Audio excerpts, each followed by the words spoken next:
사도신경으로 우리의 신앙을 고백하겠습니다. 나는 전능하신 아버지 하나님 천지의 창조주를 믿습니다. 나는 그의 유일하신 아들 우리 주 예수 그리스도를 믿습니다. 그는 성령으로 잉태되어 동정녀 마리아에게서 나시고 본디오 빌라도에게 고난을 받아 십자가에 못 박혀 죽으시고 장사된 지 사흘 만에 죽은 자 가운데서 다시 살아나셨으며 하늘에 오르시어 전능하신 아버지 하나님 우편에 앉아 계시다가 거기로부터 살아있는 자와 죽은 자를 심판하러 오십니다. 나는 성령을 믿으며 거룩한 공교회와 성도의 교제와 죄를 용서받는 것과 몸의 부활과 영생을 믿습니다. 아멘. 하나님께서 오늘 우리에게 주시는 말씀은 역대하 13장 말씀입니다. 구약성경 671쪽 역대하 13장 말씀을 교독하겠습니다. 여로보암 왕 18째 해에 아비야가 유다의 왕이 되고 예루살렘에서 3년 동안 다스리니라. 그의 어머니의 이름은 미가야요 기브아 사람 우리엘의 딸이더라. 아비야가 여로보암과 더불어 싸울세. 아비야는 싸움에 용감한 군사 40만 명을 택하여 싸움을 준비하였고 여로보암은 큰 용사 80만 명을 택하여 그와 대진한지라. 아비야가 에브라임 산 중 스마라임 산 위에 서서 이르되 여로보암과 이스라엘 무리들아 다 들으라. 이스라엘 하나님 여호와께서 소금 언약으로 이스라엘 나라를 영원히 다윗과 그의 자손에게 주신 것을 너희가 알 것 아니냐. 다윗의 아들 솔로몬의 신하 느밧의 아들 여로보암이 일어나 자기의 주를 배반하고 남봉꾼과 잡배가 모여 따름으로 스스로 강하게 되어 솔로몬의 아들 르호보암을 대적하였으나 그때에 르호보암이 어리고 마음이 연약하여 그들의 입을 능히 막지 못하였었느니라. 이제 너희가 또 다윗 자손의 손으로 다스리는 여호와의 나라를 대적하려 하는도다.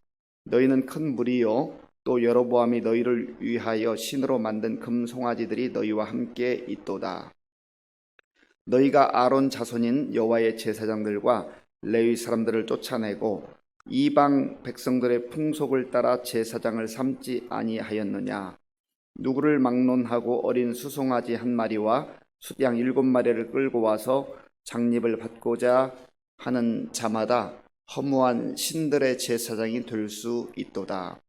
우리에게는 여호와께서 우리 하나님이 되시니 우리가 그를 배반하지 아니하였고 여호와를 섬기는 제사장들이 있으니 아론의 자손이요 또 레위 사람들이 수종 들어 매일 아침 저녁으로 여호와 앞에 번제를 드리며 분향하며 또 깨끗한 상에 진설병을 놓고 또 금 등잔대가 있어 그 등에 저녁마다 불을 켜나니 우리는 우리 하나님 여호와의 계명을 지키나 너희는 그를 배반하였느니라.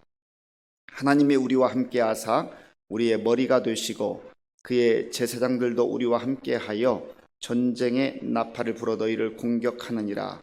이스라엘 자손들아 너희 조상들의 하나님 여호와와 싸우지 말라. 너희가 형통하지 못하리라. 여로보암이 유다의 뒤를 둘러 복병하였으므로 그 앞에는 이스라엘 사람들이 있고 그 뒤에는 복병이 있는지라. 유다 사람이 뒤를 돌아보고 자기 앞 뒤에 적병으로 말미암아 여호와께 부르짖고 제사장들은 나팔을 부니라. 유다 사람이 소리 지를 때에 하나님이 여로보암과 온 이스라엘을 아비야와 유다 앞에서 치시니 이스라엘 자손이 유다 앞에서 도망하는지라. 하나님이 그들의 손에 넘기셨으므로 아비야와 그의 백성이 크게 무찌르니 이스라엘이 택한 병사들이 죽임을 당하고 엎드러진 자들이 50만 명이었더라. 그때에 이스라엘 자손이 항복하고 유다 자손이 이겼으니 이는 그들이 그들의 조상들의 하나님 여호와를 의지하였음이라. 아비야가 여로보암을 쫓아가서 그의 성읍들을 빼앗았으니 곧 베델과 그 동네들과 여사나와 그 동네들과 에브론과 그 동네들이라. 아비야 때의 여로보암이 다시 강성하지 못하고 여호와의 치심을 입어 죽었고 아비야는 점점 강성하며 아내 14을 거느려 아들 22과 딸 16을 낳았더라. 아비야의 남은 사적과 그의 행위와 그의 말은 선지자 iddo의 주석책에 기록되니라. 아멘. 솔로몬 이후 르호보암이 왕이 되었을 때에 이제 여로보암이 그 많은 백성들과 더불어서 이제 노역을 경감해 줄 것을 요구했으나 이제 르호보암이 듣지를 않았습니다. 하나님께 기도하지 아니하고 신하들과 의논했다고는 하지만 또 경험이 많은 그러한 원로들의 말을 따르지 않고 이제 젊은 신하들의 그 정책을 받아들여서 강경책을 펼침으로 말미암아서 남과 북이 갈라지게 되는 이 갈등의 아픔을 맛보게 되었습니다. 그리고 이제 르호보암의 아들 아비야가 유다의 왕이 되었습니다. 여로보암은 북쪽 이스라엘을 다스린 지가 18째 해가 되었습니다. 이때에 남과 북이 이제 전쟁을 벌이는 끔찍한 상황이 벌어지게 됩니다. 이 땅에 수많은 어려움들이 있지만 전쟁이 벌어진다고 하는 것은 참으로 우리가 생각조차 하기 끔찍한 그러한 일들입니다. 우리도 이미 남북의 그 전쟁의 아픈 역사를 겪어왔지 않았습니까? 그러한 아픔의 그 흔적들, 동족 상잔의 비극이 오늘날까지도 이제 남과 북을 자유롭게 왕래하지 못하는 그러한 아픔이 있고, 또 이산 가족이 정말 서로를 그리워하면서 자유롭게 만나지도 못하고 연락조차도 제대로 할 수 없는 이러한 시대의 아픔을 여전히 우리도 간직하며 살아가고 있습니다. 그런데 이 남쪽 유다와 북쪽 이스라엘이 남쪽에서는 40만 명의 군사를 모집했고 북쪽 여로보암을 중심으로 한 이스라엘들은 80만 명의 군사를 모집을 해서 이제 40만 명과 80만 명이 전쟁을 벌인다고 생각을 해보십시오. 얼마나 끔찍한 사륙의 현장이 이렇게 벌어지겠습니까? 바로 이때에 아비야가 이제 오늘 본문에 보면 에브라임 산 스마라임 산 위에 서서 북쪽 이스라엘, 그러니까 여로보암과 그 군사들을 향하여서 연설하는 그러한 장면이 나옵니다. 그 연설의 내용을 이제 몇 가지를 살펴보기를 원합니다. 우리 5절 말씀을 같이 읽겠습니다. 이스라엘 하나님 여호와께서 소금 언약으로 이스라엘 나라를 영원히 다윗과 그의 자손에게 주신 것을 너희가 알 것 아니냐. 아비야는 어떻게 해서든지 이 전쟁을 막아야 되겠다 그렇게 생각을 했습니다. 그럴 거 아니겠습니까? 한 나라의 지도자로서 이 전쟁을 할 수만 있으면 피하는 것이 상책이 아니겠습니까? 그래서 이 아비야는 스마라임 산 위에 올라가서 하나님께서 다윗에게 주신 소금 언약에 대해서 언급을 하고 있습니다. 이 소금 언약이라고 하는 것은 사실 성경에 2번 등장합니다. 민수기 18장 19절에 보면 하나님께서 이스라엘 백성들에게 주신 그 내용이 나오는데요. 민수기 18장 19절을 제가 읽어보겠습니다. 이스라엘 자손이 여호와께 거제로 드리는 모든 성물은 내가 영구한 몫의 음식으로 너와 내 자녀에게 주노니 이는 여호와 앞에 너와 네 후손에게 영원한 소금 언약이니라. 아멘. 고대 근동에서는 이 언약을 체결할 때 함께 이제 모든 것을 약속을 하고 언약을 체결하는 당사자가 음식을 나누어 먹었다고 합니다. 음식을 먹으면서 거기에 소금을 넣었는데 이것이 소금 언약의 유래가 되었다는 그런 성경학자들의 이야기가 있습니다. 어쨌든 이 소금이라고 하는 것은 부패를 방지하는 그런 역할을 하지 않습니까? 그래서 존속시키는, 부패를 방지하고 이제 변치 않는 그러한 어떤 특징을 소금이 가지고 있습니다. 그래서 하나님께서 이 다윗에게 주신 언약을 일컬어서 영원하신 하나님, 변치 않으신 하나님, 신실하신 하나님께서 주신 언약이기에 이것은 바로 소금 언약이다라고 언급하고 있는 겁니다. 하나님이 주신 언약은, 약속은 변할 수가 없다고 하는 것이죠. 그래서 지금 아비야가 여기서 말하고 싶은 것은 다윗에게 주신 이 소금 언약의 정통성이 남쪽 유다에 있다고 하는 겁니다. 그러므로 지금 전쟁을 벌이기 전에 여로보암 왕과 그리고 북쪽의 군사들이 이것을 다시 한번 상기하고 전쟁을 당장 멈추어야 된다, 이거를 강조하고 있는 것입니다. 그리고 또한 이 아비야는 북쪽 이스라엘의 정당성이 없다는 것을 몇 가지를 또 설명을 하고 있습니다.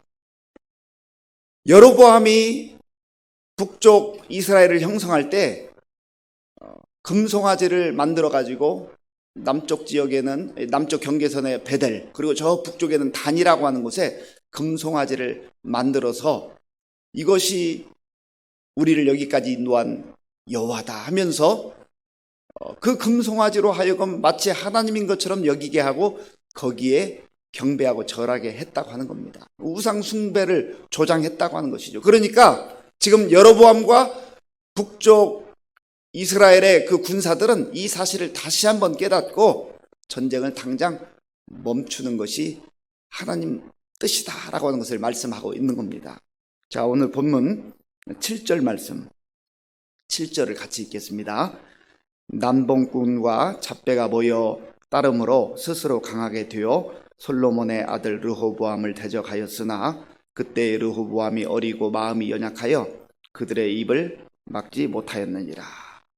이제 르호보암 때 여로보암을 중심으로 북쪽 이스라엘이 이제 따로 나라를 형성하는데, 그러나 그 나라를 형성하게 될 때 이들이 어떻게 우상 숭배에 빠지게 되었는가, 이제 그 내용이 8절에 나와 있죠. 우리 8절을 같이 읽겠습니다. 이제 너희가 또 다윗 자손의 손으로 다스리는 여호와의 나라를 대적하려 하는도다. 너희는 큰 무리요, 또 여로보암이 너희를 위하여 신으로 만든 금송아지들이 너희와 함께 있도다. 아멘. 금송아지를 섬기는 그런 우상 숭배하는 나라로 전락하고 말았으니 하나님께서 소금 언약을 주셔서 다윗의 왕조를 영원토록 그렇게 세워주시겠다고 약속하신 남쪽 유다와 더불어서 지금 싸우는 것이 정당하느냐라고 하는 것을 강조하고 있는 것입니다. 그리고 지금 아비야는 여기 8절에서 다윗 자손의 손으로 다스리는 여호와의 나라를 대적하려 하는도다. 지금 하나님과 더불어 싸우려 하고 있는 것이기 때문에 당장 멈추는 것이 마땅하다라고 하는 것을 계속해서 강조를 하고 있는 것이죠. 그리고 그들이 얼마만큼 정당성이 없는가를 제사장 제도를 통하여서 다시금 말하고 있는데요.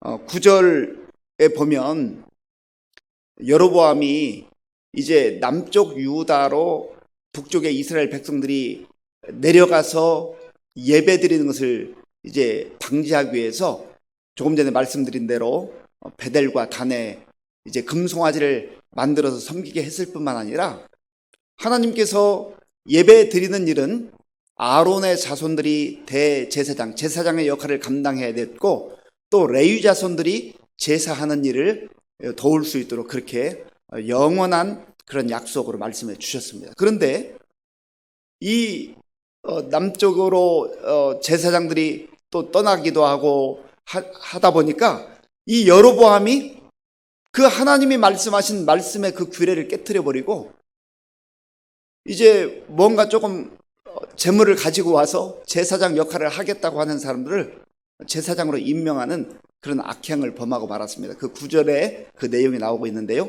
9절을 제가 읽어보겠습니다.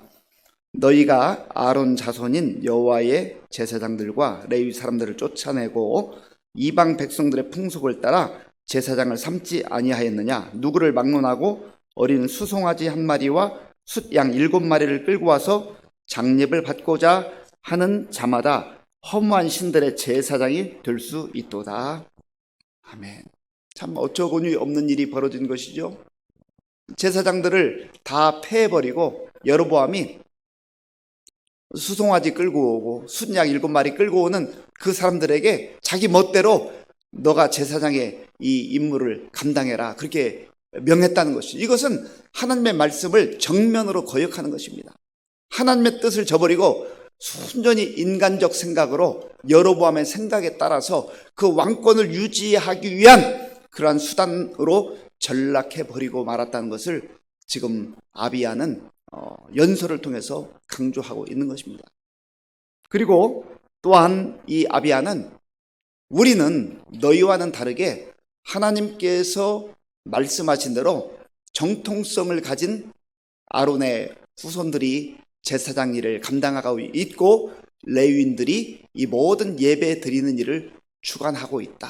그러니까 하나님께서 말씀하신 대로 우리는 지금 행하고 있다라고 하는 것을 강조하고 있습니다. 그리고 무엇보다도 중요하게 이 아비야가 강조하는 것은 12절 말씀에 나와 있습니다. 12절 말씀을 우리 같이 읽겠습니다. 하나님이 우리와 함께 하사 우리의 머리가 되시고 그의 제사장들도 우리와 함께하여 전쟁의 나팔을 불어 너희를 공격하느니라. 이스라엘 자손들아, 너희 조상들의 하나님 여호와와 싸우지 말라. 너희가 형통하지 못하리라. 아멘. 하나님이 우리와 함께 하신다. 하나님이 우리와 함께 하시기 때문에 너희가 지금 우리와 전쟁을 벌이는 것은 우리와 싸우는 싸움이라기보다는 하나님과 싸우려고 이렇게 달려드는 것과 같은 이치이다라고 하는 것을 설명을 하고 있습니다. 그런데 여러분 생각해 보세요. 지금 여로보암이 그렇게 금송아지를 만들어서 하나님인 것처럼 섬기게 하고 우상을 섬기게 하고, 지금 유다는 40만 명인데 여로보암은 80만 명의 대군을, 2배가 되는 대군을 거느리고 왔는데 이 아비야의 이 연설이 귀에 들어오겠냐 말이죠. 귀에 들어오지 않아요. 그래서 이제 일대 전쟁이 벌어지게 되었습니다. 그때에 이 남쪽 유다 왕이었던 아비야와 유다 군사들이 정말 하나님께 소리를 지르고 하나님께 기도하고 하나님을 의지하는 그러한 모습이 나와 있습니다. 자, 본문 15절을 우리 같이 읽어보겠습니다. 15절입니다. 유다 사람이 소리 지르매, 유다 사람이 소리 지를 때 하나님이 여로보암과 온 이스라엘을 아비야와 유다 앞에서 치시니. 결국은 아비야가 지금 선포하고 선언하는 것처럼 남유다와 북쪽 이스라엘의 싸움이기도 하지만, 그러나 오늘 이 본문에 보면 하나님께서 이 북쪽 이스라엘의 병사들을 치셨다. 하나님께서 싸워주신 거예요. 전쟁은 여호와께 속한 것인지. 우리가 이 땅을 살아갈 때도 마찬가지입니다. 우리가 이 세상 속에 속하여 살아가고 있지만 우리의 정체성은 늘 나는 하나님께 속한 자다. 나의 하나님께서 나와 함께 하신다. 임마누엘의 하나님, 나와 함께 하시는 하나님, 우리와 함께 하시는 그 하나님께서 나를 대신하여 싸워주신다. 이러한 믿음을 가지고 살아가는 것이 얼마나 중요한지 알 수가 없습니다. 오늘 내가 나아가서 살아가야 된다고 한다면, 내가 세상과 싸워야 한다고 한다면 마치 남쪽 유다의 적은 군사와 북쪽 이스라엘의 그 2배 이상 되는 그러한 군사들이 싸우는 것처럼 외형적으로는 싸움이 되지 않습니다. 그러나 하나님께서 함께 하시고 하나님께서 싸워주실 때 남쪽 유다가 승리하는 것처럼 오늘 우리의 삶 속에도 하나님께서 허락하시는 승리가 이미 예비된 줄로 믿습니다. 그래서 하나님께서 이제 이 남유다를 위해서 싸우실 때 어떤 일이 벌어지게 되었는가. 자, 16절과 17절을 읽어보겠습니다. 16절과 17절입니다. 이스라엘 자손이 유다 앞에서 도망하는지라 하나님이 그들의 손에 넘기셨으므로 아비야와 그의 백성이 크게 무찌르니 이스라엘이 택한 병사들이 죽임을 당하고 엎드러진 자들이 50만 명이었더라. 아멘. 80만 명 중에 하나님께서 함께 하시고 하나님께서 하나님의 방법으로 싸우실 때에 50만 명이 순식간에 죽임을 당하는 이러한 일이 벌어지게 되는 것이죠. 그러니 이게 싸움이 되겠습니까? 싸움이 될 수가 없는 거죠. 하나님께서 개입하시고 하나님께서 함께 하실 때 하나님과 더불어 싸워 이길 자가 누구냐 말이죠. 그래서 결국은 이 승리가 이제 남쪽 유다에게 돌아가게 되는 것을 봅니다. 성경은 한마디를 덧붙이죠. 18절 제가 읽어보겠습니다. 18절입니다. 그때 이스라엘 자손이 항복하고 유다 자손이 이겼으니 이는 그들이 그들의 조상들의 하나님 여호와를 의지하였음이라. 아멘. 이는 그들이 그들의 조상들의 하나님 여호와를 의지하였습니다. 오늘 우리가 세상 속에서 승리할 수 있는 비결은 내 힘, 내 능력, 의지에서 내가 뭔가 해봐야 되겠다. 내가 저 사람보다 숫자가 많다. 그것 가지고 되는 게 아니란 말이에요. 숫자적 대결로 보면은 어떻게 남쪽 유다가 북쪽 이스라엘 80만 명 대군을 이길 수가 있겠습니까? 그러나 하나님께서 함께 하실 때, 하나님께서 싸워주실 때에 그 숫자의 많고 적음에 관계없이 남쪽 유다가 승리하게 되는 것을 보게 되는 것입니다. 우리는 예수님 안에서 하나님의 자녀가 되었습니다. 하나님의 백성들이 되었습니다. 그러므로 우리가 오늘 이 말씀을 통해서 다시 한번 확인해야 되는 것은 오늘도 내 힘으로 내 능력으로 살지 아니하고 여호와 하나님을 전적으로 의지하고 하나님께 내 모든 삶을 맡기고 그렇게 살아야 되겠다. 그렇게 나아가야 되겠다 하는 그 결단을 하고 하나님을 의지할 때 하나님께서 우리의 편이 되어주셔서 우리와 함께 하시고 우리를 대신하여 싸워주시고 우리에게 승리를 허락해 주실 줄로 믿습니다. 예수님께서도 말씀하셨잖아요. 너희가 세상에서는 환난을 당하나 담대하라, 내가 세상을 이겼노라. 이 말씀은 내가 이긴 그 승리가 바로 너희들의 것이다, 이런 약속 아니겠습니까? 이 약속의 말씀을 붙들고 오늘도 세상에 담대하게 나아가서 그러나 또한 겸손한 하나님의 자녀로서 승리하며 살아갈 수 있기를 간절히 바랍니다. 기도하겠습니다. 아버지 하나님, 감사합니다. 오늘 우리에게 주시는 말씀을 통하여서 우리가 이 세상을 어떻게 살아야 될 것인가를 다시 한번 깊이 알게 하시고 내 힘과 내 능력으로 그렇게 싸우려 하지 말게 하시고 오직 여호와 하나님을 의지하며 하나님께서 함께 하심을 믿고 담대하게 나아가는 우리 모든 성도님들 다 되게 하여 주시옵소서. 예수님의 이름으로 기도하옵나이다. 아멘. 주기도문으로 예배를 마치겠습니다. 하늘에 계신 우리 아버지, 아버지의 이름을 거룩하게 하시며 아버지의 나라가 오게 하시며 아버지의 뜻이 하늘에서와 같이 땅에서도 이루어지게 하소서. 오늘 우리에게 일용할 양식을 주시고 우리가 우리에게 잘못한 사람을 용서하여 준 것 같이 우리 죄를 용서하여 주시고 우리를 시험에 빠지지 않게 하시고 악에서 구하소서.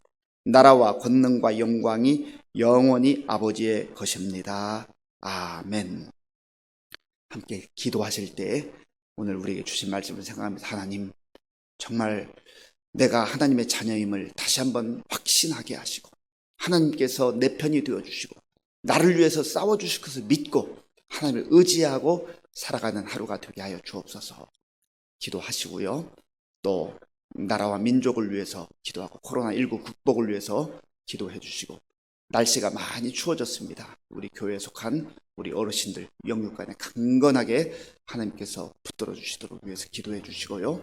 우리의 청년들 또 청소년들 어린아이들 다음 세대들을 위해서 기도해 주시기 바랍니다. 이제 어제부터 사순절이 시작되었는데요. 이제 부활절 전까지 정말 경건한 그러한 마음으로 말씀을 또 읽고 묵상하며 또 기도하는 가운데 이 사순절을 뜻깊게 보낼 수 있도록 그렇게 기도해 주시기 바랍니다. 아버지 하나님, 감사합니다. 하나님께서 은혜를 베풀어 주셔서 오늘도 하나님 앞에 우리의 마음과 정성을 다하여 이 고요한 시간 먼저 예배드림으로 시작할 수 있도록 인도하여 주셔서 감사합니다. 아버지 하나님, 오늘 말씀을 통해서 볼 때 참으로 우리의 삶 가운데 예기치 못했던 수많은 일들이 벌어지고 정말 우리가 감당할 수 없는 그런 문제들이 다가오는 것을 보게 됩니다. 하나님 아버지, 오늘도 내가 하나님의 자녀임을 알게 하시고 믿게 하시고 하나님께서 나와 함께 하시며 하나님께서 우리와 함께 하시며 하나님께서 임마누엘의 하나님이 되심을 아버지여 다시 한번 믿고 아버지 고백하며 나아가는 우리 모두가 될 수 있도록 인도하여 주시옵소서. 하나님, 그러하기 위해서 정말 우리가 더욱더 겸손한 마음으로 하나님 앞에 무릎 꿇고 기도하는 가운데 하나님의 도우심을 덧입게 하시고 하나님께서 나와 함께 하심을 아버지 확신하며 나아가는 우리 모든 성도님들 다 될 수 있도록 주여 도와주시고 인도하여